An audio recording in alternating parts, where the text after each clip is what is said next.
Welcome to Transcendent Psychotherapist. In this episode, I'm going to be building on my previous video where I drew on Scott Barry Kaufman's book Transcend, in which Kaufman re-examines humanist psychologist Abraham Maslow's theories of human development and flourishing.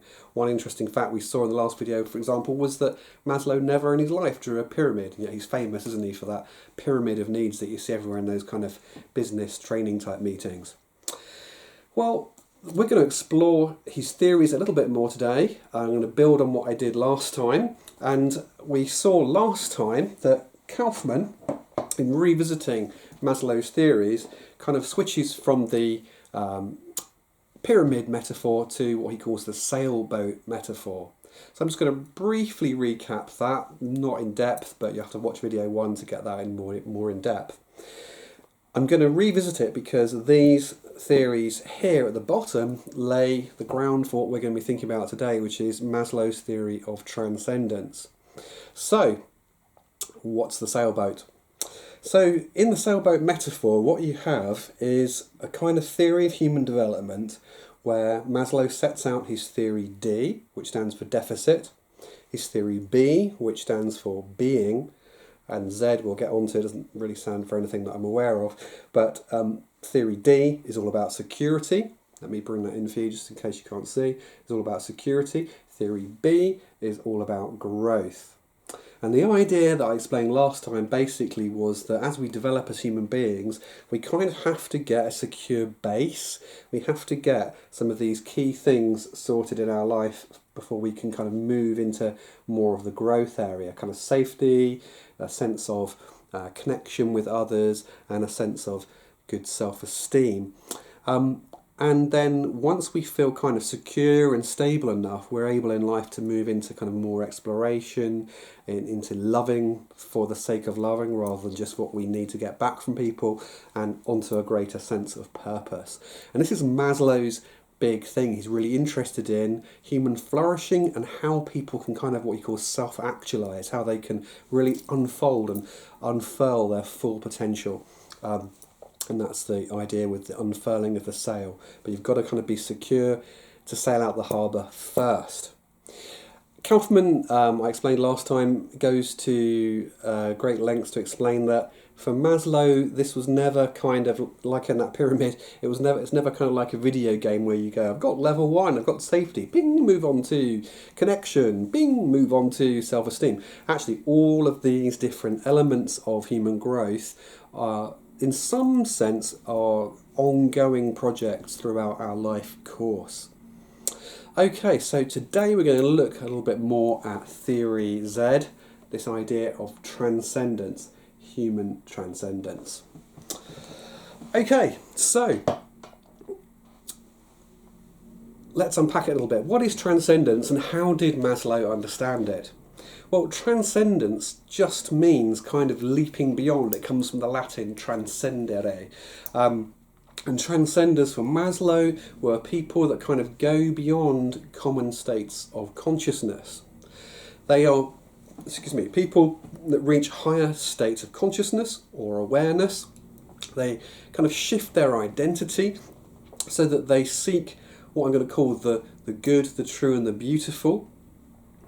Kind of huge, kind of important transcendent values that give a sense of value to everything. But they do that in a kind of fused way where the good and the true and the beautiful is kind of in an intense, almost mystical experience at points, okay?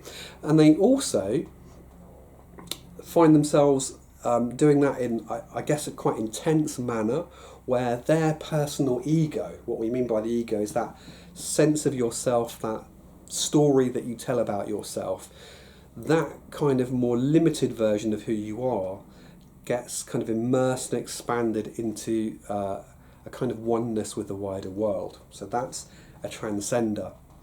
There's less of a boundary for transcenders between what's kind of in their best interest and what's in everybody else's best interest, because I guess if you see everything as kind of one and united in a way, then to talk about being selfish or unselfish is kind of meaningless because you're invested in the whole, and the whole is invested in you.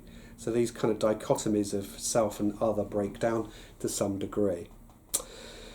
And it was interesting for Maslow because, this level of perception for him, he can see is quite clear in the mystics, and also, I guess, in the best of the world's religious traditions. But not everybody that transcends and has a transcendent experience is religious. In fact, Kaufman mentions a guy called David Yaden, who has a really interesting experience where I think he was at university and he was quite depressed and very low, and really out of the blue he suddenly has this experience of heightened oneness. He feels this kind of warmth rising up within him. He just feels this kind of total sort of love and joy that kind of fills him, and he is just transformed. It changed his life direction. His research area is the whole theme of self-transcendence.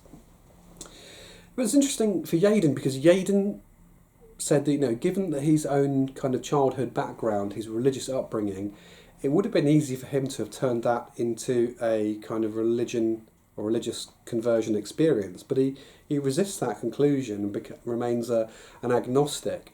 So we're going to be kind of thinking that through a little bit more later on. Kind of what is it about transcendence, and how does it connect to those kind of bigger questions, if you like. I'm going to just show you some thinking from Yaden himself. So a bit of a diagram here that kind of illustrates the transcendent process. Yaden calls this his Unitary Continuum. So I'm going to hold that up there and just let you have a look first of all. And I'm going to talk you through it. So what you can see going on here is different states of consciousness down the bottom. So let me just come and hold this up a bit closer. Different states of consciousness down the bottom. And then you've got circles at the top where it says self. That's kind of like your ego, your sense of who you are. And the circles at the bottom that say world. And as we go through different states of consciousness, what you can probably see here is that the overlap between your sense of self and your sense of the world, or where the world starts and stops and where your self starts and stops, kind of overlaps increasingly in different states of consciousness. Until you get all the way down to the end here in the mystical experience, where there's this real sense of union and oneness with everything. So the states at the bottom I've got here are normal consciousness, where the self and the world feel quite distinct and separate. A mindful experience where there's more of an overlap going on. States of flow, very famously popularised by the Hungarian psychologist who died about a year ago, called Mihaly, never pronounce this very well, Csikszentmihalyi, something like that I want to say. And he did a lot of work on what are called flow experiences, which are kind of experiences where, for example, if you're a famous sportsman or a really high performance sports person, you are just so immersed in your activity and your level of challenge that time seems to slow down. You are kind of just one with that skill and effort and activity. So if you're a pro footballer, you might be just in slow motion, jumping up and kicking the ball, and you just, without even having to think, you just know exactly where to hit the ball, how to put just the right amount of spin on it and push it into the top left corner of the goal. Okay, so that's a flow experience. Okay, so you're kind of not really thinking things through anymore. You're just one with the reality you're interacting with. Then there's experiences of awe, which we'll know what we mean, staring at the night sky, being really struck by nature. Peak experiences, and then finally into mystical experiences, which are where you might feel a sense of kind of almost complete union with the cosmos. Okay, so that's Yaden's Unitary Continuum. So, I'm just going to put that down for a second. So, it's really interesting that one of the things Yaden talks about, and other researchers talk about this in the field of self-transcendence as well, is that people that do that become transcenders, that become very much in touch with a union with everything, they're not, because I drew those circles there and you see this kind of overlap of self and the world. It's not the case that they've got a kind of weak sense of self, that they just kind of dissipate and I am the world and the world is me in that sense. It's kind of like that. The boundaries are loosened, but it's more that they have a strong sense of self actually, but they kind of become quite immersed in the world. So the world is in them, they're in the world, and it's interesting that it comes out more strongly for people that have a strong and secure sense of self, which of course comes back to, get this the right way around, our sailboat metaphor. Actually, Maslow was saying, you need to get this kind of strong sense of who you are before you're able to move into different dimensions and states of consciousness. Because very often what happens is, if we're just overly preoccupied and concerned with things down here, our safety, feeling hungry and starving, for example, if you haven't got enough food, you're not really interested in kind of higher things. All right. Okay, so an interesting feature of all this stuff on transcendence is that Maslow believed that mystics, with their sense of oneness and higher perception, had better insight into the whole of reality, that their cognitive capacity was sharper. And he still says that they kind of see the value in the world out there. They're much more in touch with the realm of values. And he kind of gives short shrift, Maslow, really, to this idea that the more sharp and perceptive someone becomes, the more they will see values as just a kind of human creation. There's kind of like the raw facts, brute facts about the world, kind of dead bits of matter and stuff like that. And then values are just kind of something we impose on the world as a human story. And Maslow won't have any of that. He says, no, actually, the mystics, they know these values as facts. And he says, look, that is the universe we live in. It's a universe where values like goodness and truth and beauty and love and so on, these aren't just made up things. They are truths about reality that we perceive in the transcendent state more. We're going to come back to that in a minute, because that kind of is somewhat at odds with Maslow's broader thinking on reality as well. So there's a bit of a tension going on within him. I'm going to quote Iain McGilchrist here on that theme of values and how we see reality. McGilchrist is a fellow of the Royal Society in the UK and a neuropsychiatrist. He writes this: the customary way to think of values is to see them as piggybacking on and arising out of our consciousness, a human invention. An alternative view is that values are not invented but discovered and disclosed, and it takes life to discover and disclose them, that they declare themselves in and through the responses of living beings to the world and the world's response to them. And as I said, Maslow is fascinated by transcendence, but it kind of creates an inner conflict in him. He valued the mystic transcenders. Many of them he knew to be religious, but he strongly resisted the metaphysics. That's the understanding of reality that underpins much of spiritual and religious thinking. Here's Maslow. He says, the essence of my book is the discovery that man has a higher nature and that this is part of his essence. Or more simply, human beings can be wonderful out of their own human and biological nature.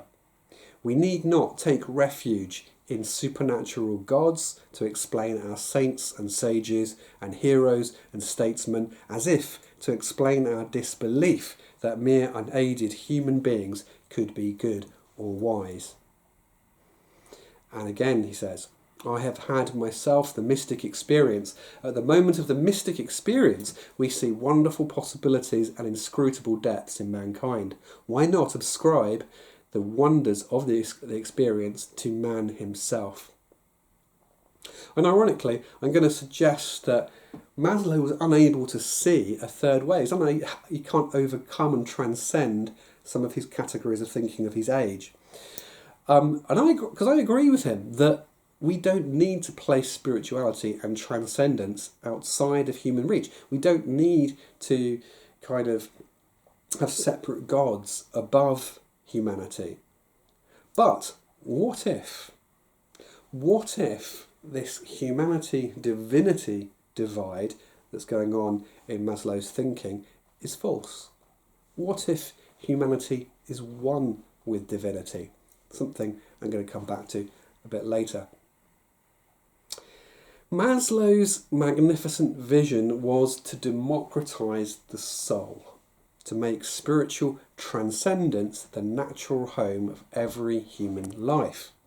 In Promethean fashion, to wrest spirituality from religion and the gods and bring it to birth in each earthly human life. Amen, brother.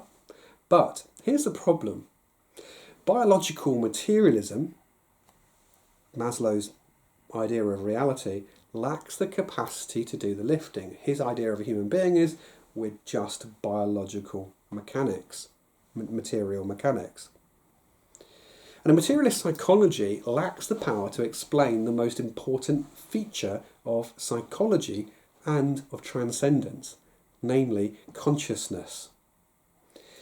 This, in the philosophy of mind, is known as the hard problem, which is simply to say, how does consciousness even exist if you live in a material universe? There are three options to explain consciousness. Okay, so number one is that there are kind of dead bits of objects, atoms, particles, whatever, that combine together and somehow produce awareness. Put them together in a complex enough fashion and poof, a new category of properties suddenly magics out of something completely quite different. The second option is to say, well, maybe all the little bits and the atoms, the particles, already contain consciousness in some way. They're kind of semi-conscious or proto-conscious, and then they combine to form awareness, the kind of awareness we have. And the third option is to say, well, actually, maybe it's none of those two options there. We've got it back to front.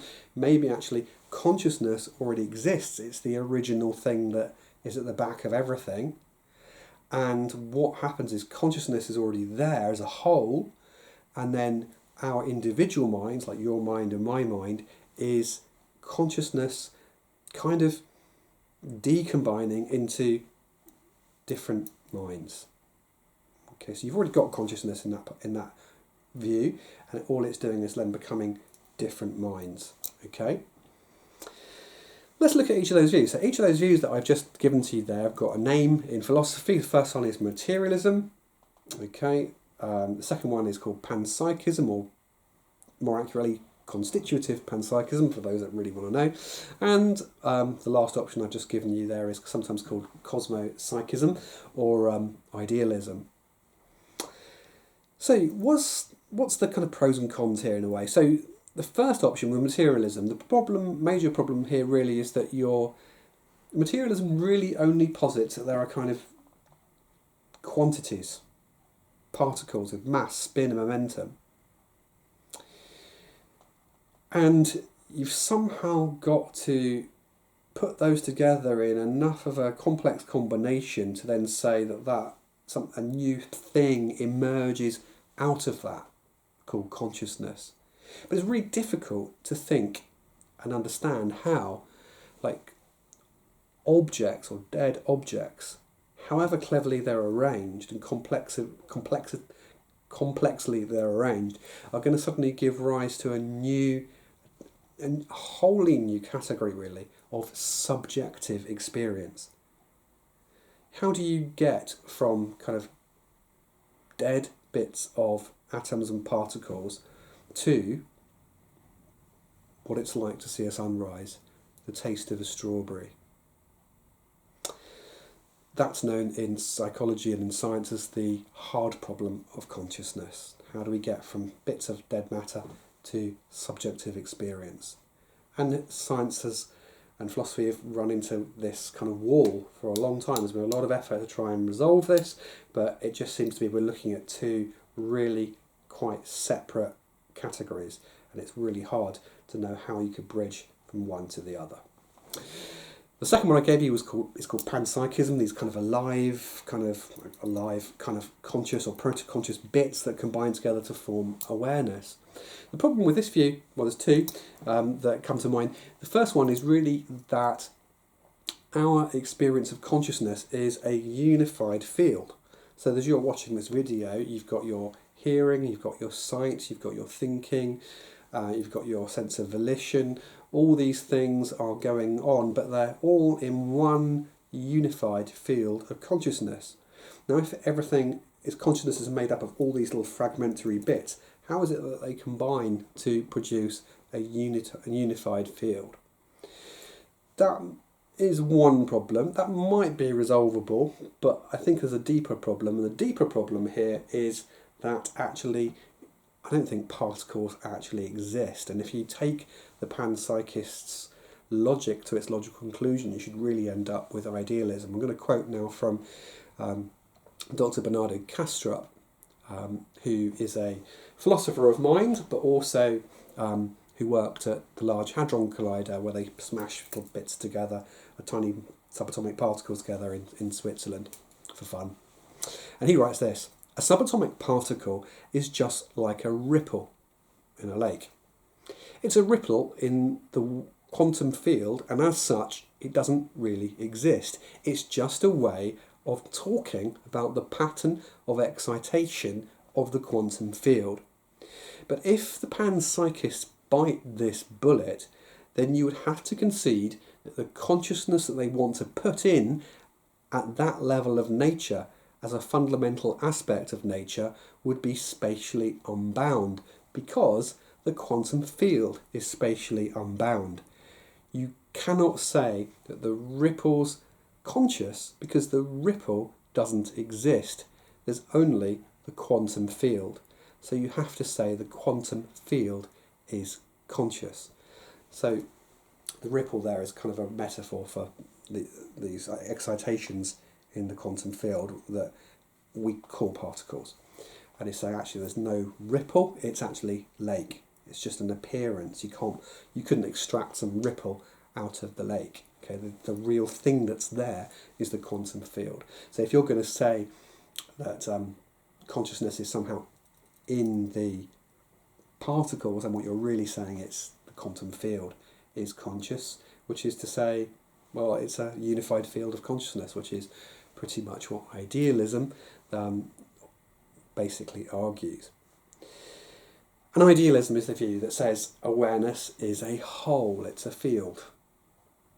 The problem for idealism, however, is that it runs into what's called the decombination problem. So if consciousness is kind of like a whole field and it produces these sub-minds, how does it do that? And there is an answer that Kastrup offers, which is we know it has empirical evidence for it in science, and it's called dissociation. So in psychology, in psychiatry, for example, dissociative identity disorder is just such a process where you have a mind and then it produces sub-minds that are kind of out of touch with each other, but they're going on within a larger mind. So if you've ever seen the film Split, for example, it's a kind of dramatised, Hollywoodized version of this kind of thing, but you get that idea of somebody that's got multiple personalities going on within the same personality. So Kastrup's idea is that your mind and my mind, we are sub-personalities or minds within the broader conscious field. Quite a radical idea, but it's one that, as you can probably tell, is where I go. Now, how does this connect to transcendence and Maslow? Well, might this last option, that we are actually parts of a broader conscious field, this is where our consciousness comes from, might that better explain transcendent experiences like David Yaden's we spoke of earlier? Might it just be that some people are better able to pierce the veil, to perceive the kind of wider realm of consciousness.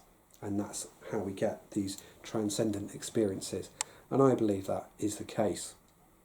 The insight of the mystics from East and West, actually across spiritual and religious traditions, is of a fundamental mind, a ground of being, as it's sometimes called in theology, underlying all of reality.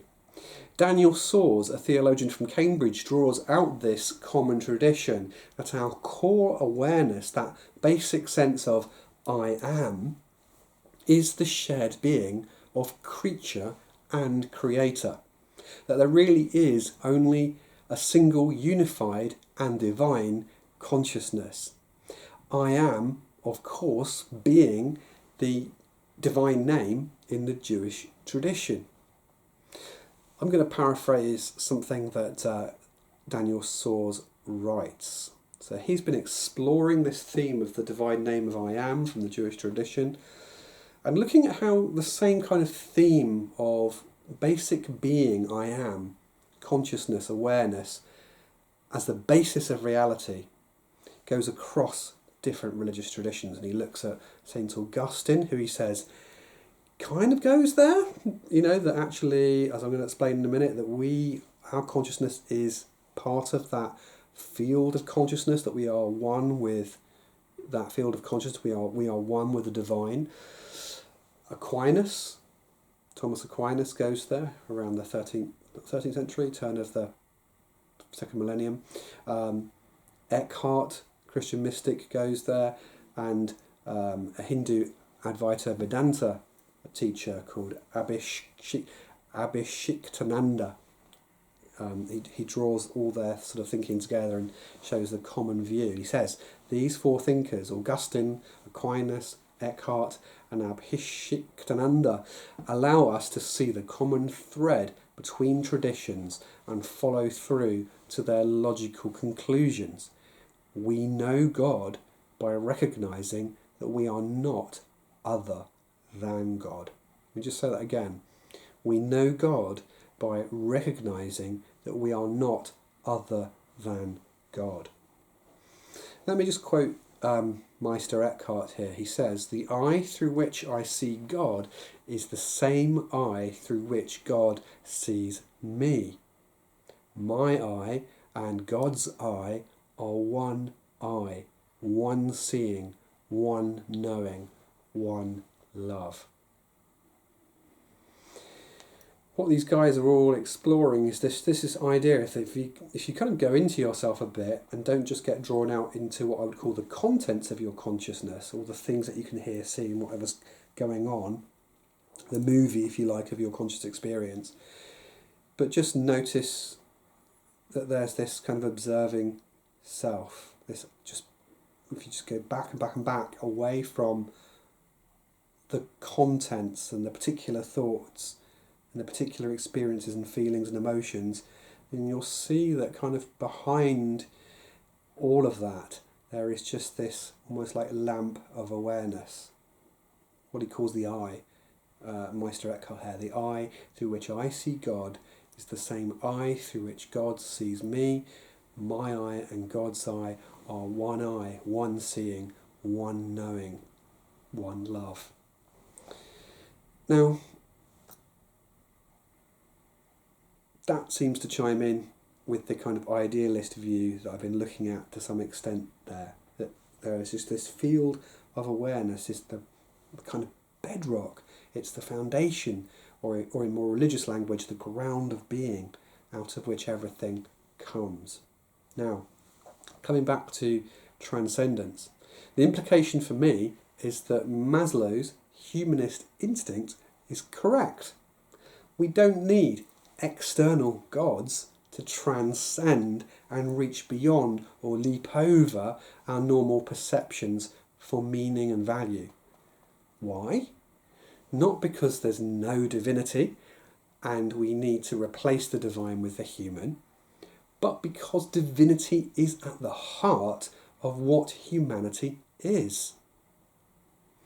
And when we hold this perception, we see that you, I, and the whole cosmos are aspects of a oneness. so that your well-being then becomes my well-being.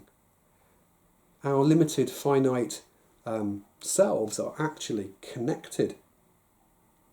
We don't perceive that most of the time, but we are all connected in this field of consciousness. And that is what people see when they have near-death experiences, mystical experiences, even psychedelic mystical experiences. The state of consciousness is changed so that we pierce the veil and see beyond. And when we see beyond, we're able, in a sense, to live beyond and to reach beyond. We transcend. A transcendent psychology pierces the veil and sees beyond this humanity, animal, divinity dichotomy, or trichotomy, I've just put there. We're all rooted in and aspects of a deeper conscious realm of being.